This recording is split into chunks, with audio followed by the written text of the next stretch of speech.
नमस्कार, top headlines के इस अंक में आपका स्वागत है। मैं हूं संजीव रान और आप देख रहे हैं न्यूज़ टुडे राष्ट्रीय। आइए देखते हैं आज की कुछ बड़ी खबरें यानी टॉप हेडलाइंस। टीएमसी की पूर्व सांसद मोइया मोइत्रा की मुश्किलें कम होने का नहीं ले रही नाम। कैश फॉर क्वेरी मामले में सीबीआई ने टीएमसी नेता मोइया मोइत्रा के खिलाफ कसा शिकंजा। मोइया मोइत्रा की कोलकाता स्थित आवास सहित अन्य कई स्थानों पर की छापेमारी। बीजेपी सांसद निशिकांत दुबे ने मोइया मोइत्रा के खिलाफ लोकसभा में सवाल पूछने के लिए पैसे लेने के लगाए थे गंभीर आरोप। लोकसभा अध्यक्ष ओम बिरला ने अनैतिक आचरण के लिए कार्रवाई करते हुए मोइया मोइत्रा को सदन से किया था निष्कासित। दिल्ली शराब नीति घोटाले के आरोप में ईडी द्वारा दिल्ली के मुख्यमंत्री अरविंद केजरीवाल की गिरफ्तारी के बाद उनकी पत्नी सुनीता केजरीवाल ने आज की प्रेस कॉन्फ्रेंस में सुनीता केजरीवाल ने पढ़ा अरविंद केजरीवाल का संदेश। कहा, लोहे की तरह मजबूत है अरविंद केजरीवाल, जिंदगी का हर पल देश को है समर्पित। आम आदमी पार्टी के कार्यकर्ताओं से भी मिलकर काम करने का किया अनुरोध। मैं अंदर रहूं या बाहर, हर पल देश की सेवा करता रहूंगा। मेरी जिंदगी का एक एक पल देश के लिए समर्पित है।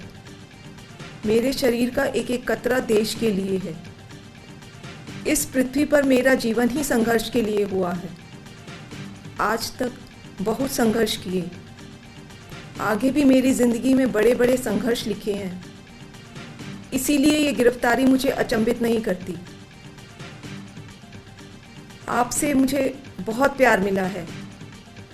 पिछले जन्म में ज़रूर मैंने बहुत पुण्य किए होंगे जो मैं भारत जैसे महान देश में पैदा हुआ। हमें मिलकर फिर से भारत को महान बनाना है, दुनिया का सबसे शक्तिशाली और नंबर 1 देश बनाना है।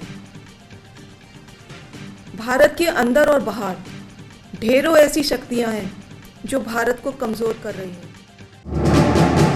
मुख्यमंत्री अरविंद केजरीवाल की गिरफ्तारी से दिल्ली की राजनीति में मची उथल-पुथल के बीच आम आदमी पार्टी के एक और विधायक गुलाब सिंह यादव के ठिकानों पर आईटी ने की छापेमारी। आईटी की छापेमारी पर आम आदमी पार्टी ने फिर केंद्र सरकार पर साजिश का लगाया आरोप। आप नेताओं ने कहा, विपक्ष के नेताओं को जेल में डालने में लगी हुई है भारतीय जनता पार्टी। रूस की राजधानी मॉस्को के क्रोक सिटी हॉल में कंसर्ट के दौरान हुआ आतंकवादी हमला। आतंकवादी हमले में 60 से ज्यादा लोगों की हुई मौत, 100 से ज्यादा लोग हुए हैं घायल। रूसी विदेश मंत्रालय ने बताया, आतंकी हमला अंतर्राष्ट्रीय समुदाय से इस घृणित अपराध की निंदा करने की भी अपील। सियाचिन ग्लेशियर में इस बार कुछ खास होने वाला है होली का त्योहार। केंद्रीय रक्षा मंत्री राजनाथ सिंह सियाचिन ग्लेशियर पर तैनात भारतीय सेना के जवानों से करेंगे मुलाकात। सियाचिन में जवानों के साथ ही मनाएंगे रंगों का त्योहार होली। अरविंद केजरीवाल की गिरफ्तारी के बाद भाजपा प्रवक्ता संबित पात्रा ने आम आदमी पार्टी और कांग्रेस पर साधा निशाना। कांग्रेस पर लगाया दोहरा चरित्र अपनाने का आरोप। कांग्रेस को आड़े हाथों लेते हुए संबित पात्रा ने कहा, कांग्रेस के कई बड़े नेताओं ने अरविंद केजरीवाल की शराब नीति को जमकर कोसा था।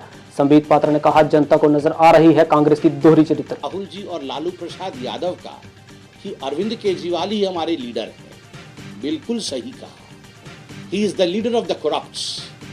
अरविंद केजरीवाल ये जितने भी करप्ट लोग हैं उनके लीडर है। करप्ट्स के करप्ट है, भ्रष्टाचारियों में भ्रष्टाचारी है। तो इसमें किसी प्रकार का संशय नहीं है। मैं एक वीडियो लेके आया हूँ, अभी राहुल गांधी भी पहुंच रहे होंगे मेरे ख्याल से केजरीवाल जी के घर पे, तो ये वीडियो जरा उनको दिखाइएगा। घोटाला क्या है, शराब का लिकर स्कैम क्या है।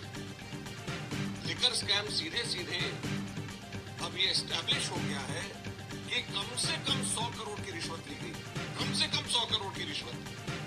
और उसके अंदर फेस टाइम के ऊपर केजरीवाल से बिजनेसमैन से बात कराई गई और बिजनेसमैन से बात कराने के बाद होलसेल डीलर्स को, जो प्राइवेट होलसेल डीलर्स हैं, उनको 12% कमीशन 5% से बढ़ा करके 12% कमीशन ये करी गई।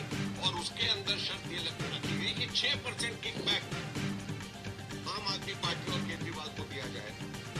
और मनी ट्रेल भी एस्टैब्लिश हो गया कि वो पैसा 100 करोड़ रुपए गोवा के इलेक्शंस के अंदर आप पार्टी ने इस्तेमाल किया और कांग्रेस के खिलाफ में किया, क्योंकि जो वोट वहां पर उनको मिले वो कांग्रेस के खिलाफ मिले।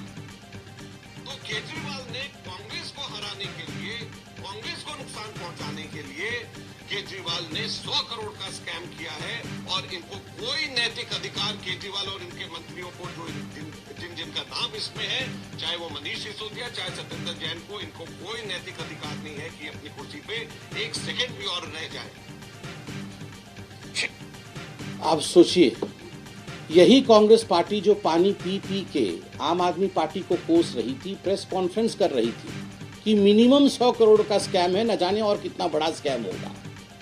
आज यही सारे नेता आम आदमी पार्टी के साथ खड़े हैं। क्यों खड़े हैं? क्योंकि इन सब की नैया डूब रही है। लोकतंत्र में जब जनता जनार्दन सच्चाई जान जाती है और जब वो आपके नैया को डुबोने लगती है, तब मरता क्या नहीं करता वाली परिस्थिति होती है। सारे भ्रष्टाचारी, आप देखिएगा, ये सारे भ्रष्टाचारी इकट्ठे होने वाले हैं और वो जो फेमस सीन है, एक दूसरे के हाथ उठा करके खड़े होने वाले हैं। तो 2G वाले, जीजाजी वाले, अब ये लिकर स्कैम वाले, जितने भ्रष्टाचारी हैं वो सारे भ्रष्टाचारी एक दूसरे के हाथ उठा के खड़े होंगे। वह दृश्य भी हिंदुस्तान की राजनीति 24 के इलेक्शन में ही देख लेगी। बहुत बहुत धन्यवाद। मुझे लगता है कि अरविंद केजरीवाल जी ने जो काम किए हैं, स्वाभाविक रूप से कर्म का फल भोगना ही पड़ेगा। पुलिस ने उत्तरी कश्मीर के सोपोर इलाके में एक हत्या के मामले को सुलझाने का दावा किया है। एसएसपी सोपोर दिव्या डी ने एक संवाददाता सम्मेलन को संबोधित करते हुए बताया कि गत 20 मार्च को डुरू गांव में एक व्यक्ति की रहस्यमय परिस्थितियों में मृत्यु पाया गया था, जिसके बाद पुलिस ने जांच शुरू की और 2 आरोपियों को गिरफ्तार किया है। आरोपियों की पहचान उबैद अल्ताफ शाह और तुफैल अहमद हजाम के तौर पर हुई है। दोनों पीर मोहल्ला डुरू के रहने वाले हैं।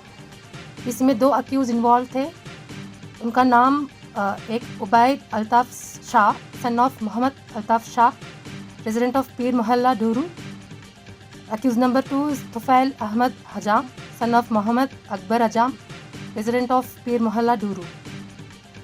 इन लोगों को हमने with in 24 hours of commission of offence हमने अरेस्ट कर लिया है, जुडिशल मैजिस्ट्रेट के सामने भी पेश कर लिया है। And important evidence, the weapon that was used in the commission of offence recover किया है, सीज किया है।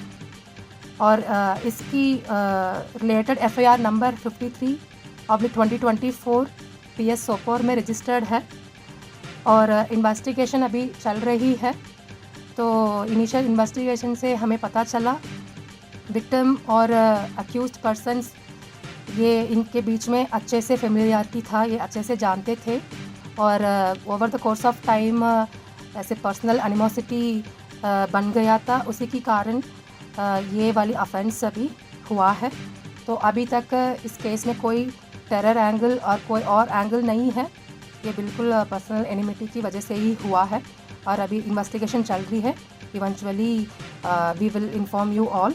और हमारा सोपोर पुलिस की एक कमिटमेंट है, हम अच्छे से फुल प्रूफ इन्वेस्टिगेशन करेंगे और इसमें अक्यूज इन्वॉल्व है और उनको मैक्सिमम पनिशमेंट हम लाएंगे। तो बिल्कुल विक्टिम और विक्टिम फैमिली को हम जस्टिस लाएंगे, ये हमारा।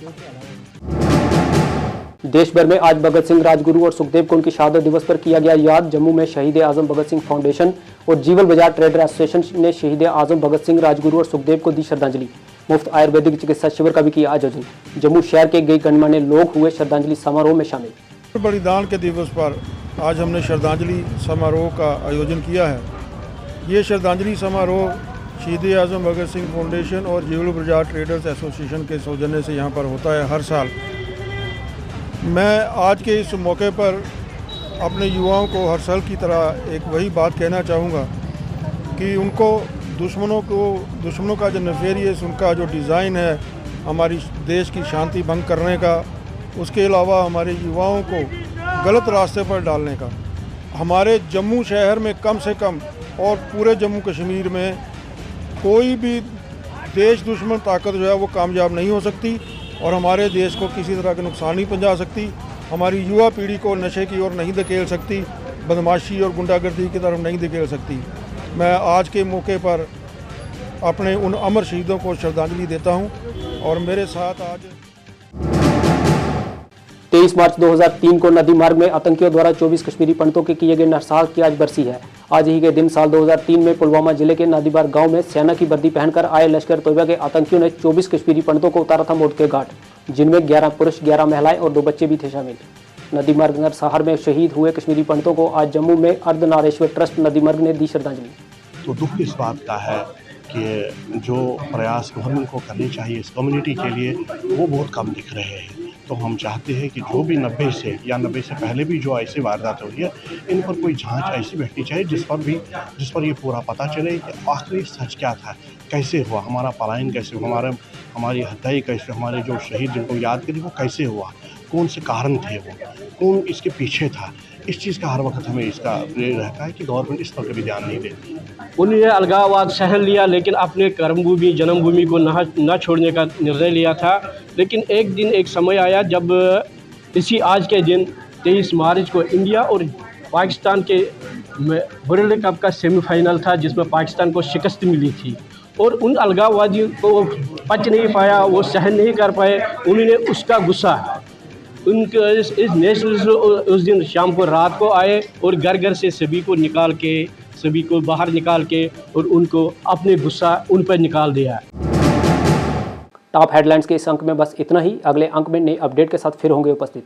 और अगर अभी तक आपने हमारे चैनल को सब्सक्राइब नहीं किया है तो कृपया न्यूज़ टुडे राष्ट्रीय को यूट्यूब पर सब्सक्राइब करें। इसी के साथ हमें दीजिए अनुमति और आप बने रहिए न्यूज़ टुडे राष्ट्रीय के साथ। धन्यवाद।